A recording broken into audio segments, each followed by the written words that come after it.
Alhamdulillahilladzi arsala rasulahu bil huda wa dinil haqq liyudhhirahu ala dini kulli wa kafa billahi syahida. Asyhadu an la ilaha illallah wahdahu la syarikalah wa asyhadu anna Muhammadan abduhu wa rasuluhu alladzi la nabiyya wa la rasula ba'dah. Amma ba'du.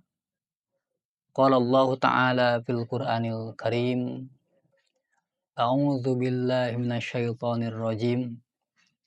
Syahrul Ramadhanal ladzi unzila fihil Qur'anu hudal linnasi wa bayyinatin minal huda wal furqan. Al-ayah. Hadirin ikhwan fillah rahimakumullah.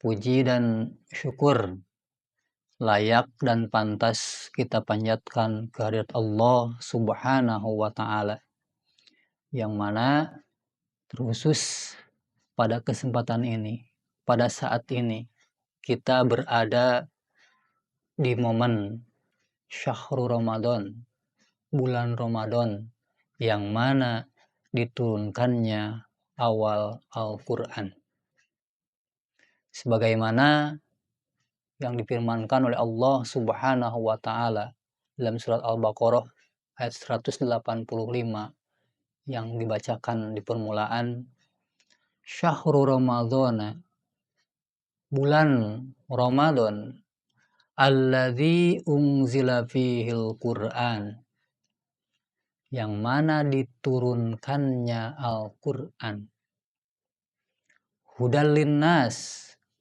petunjuk bagi manusia, wa bayyinati minal huda, dan menjelaskan tentang petunjuk itu, wal furqan, dan Al-Quran juga merupakan sebagai petunjuk untuk membedakan mana yang hak, mana yang batil.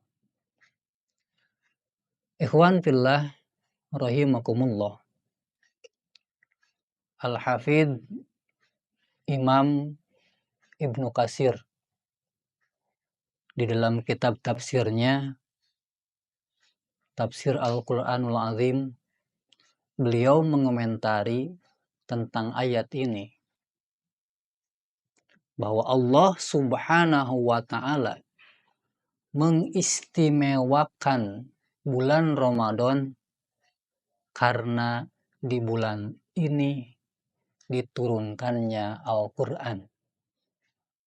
Bahkan bukan hanya Al-Quran yang diturunkan di bulan Ramadan, akan tetapi suhuf atau lembaran-lembaran kitab-kitab yang lain ternyata diturunkan di bulan Ramadan.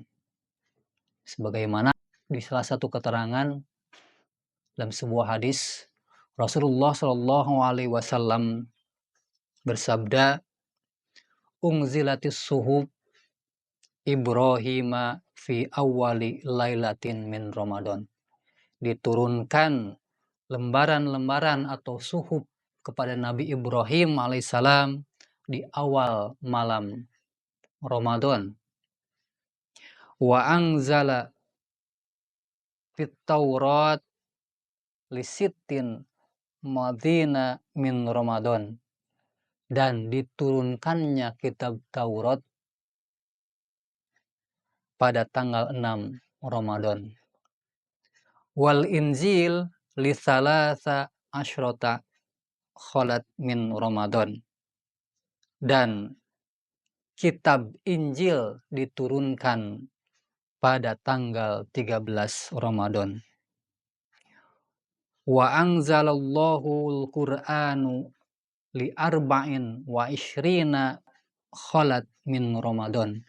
Adapun Al-Quran diturunkan pada tanggal 24 Ramadan.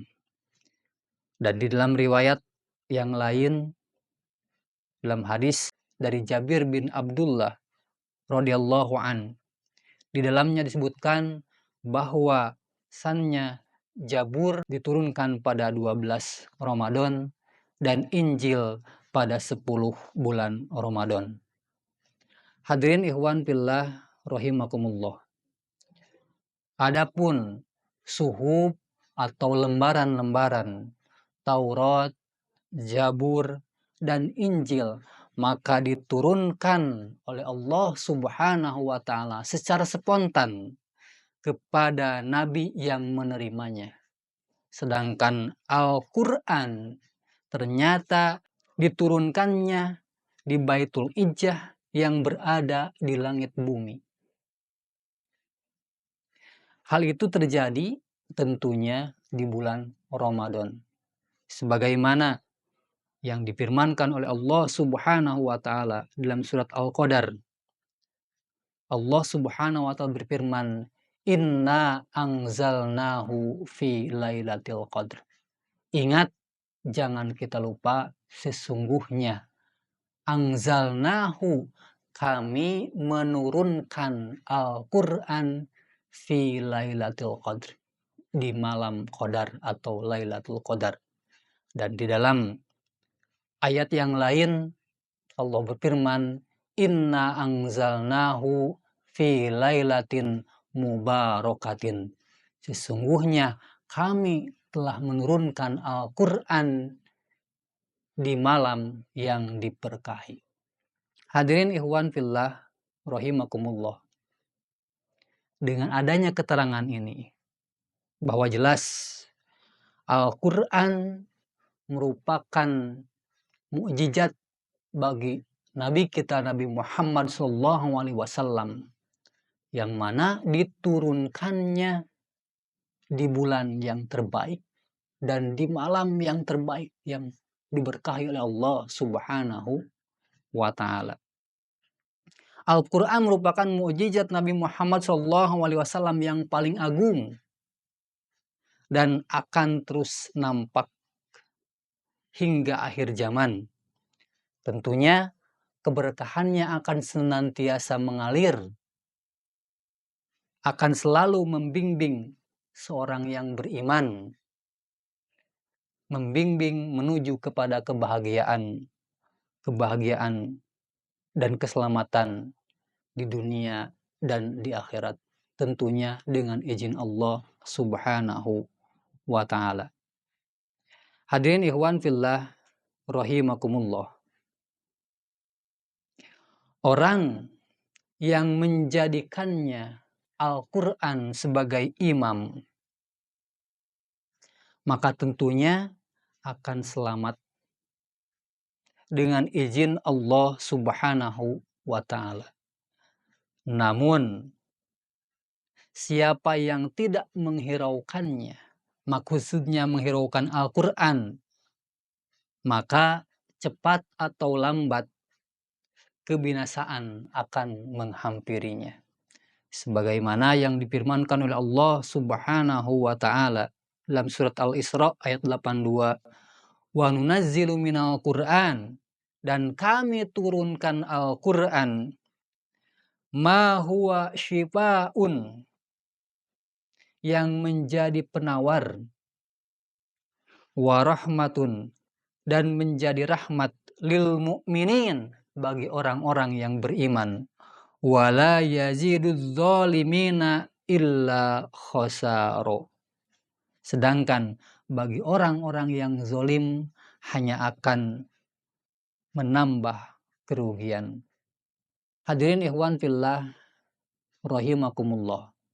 Dengan adanya keterangan, adanya informasi yang disampaikan ini, mudah-mudahan menjadi pendorong bagi kita semua, terkhusus di bulan Ramadan ini, agar supaya meningkatkan berinteraksi dengan Al-Quran, baik itu membacanya, baik itu memahaminya, mentadaburinya, dan sampai mengamalkannya.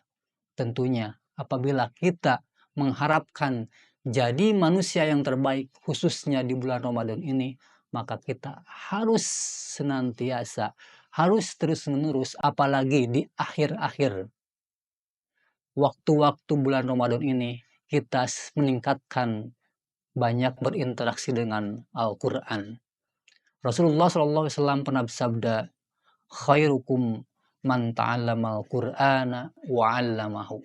Sebaik-baik di antara kalian, yaitu man, siapapun, ta'allamal Qur'an, yang belajar Al-Quran wa 'allamahu, dan mengajarkannya. Demikian yang bisa disampaikan.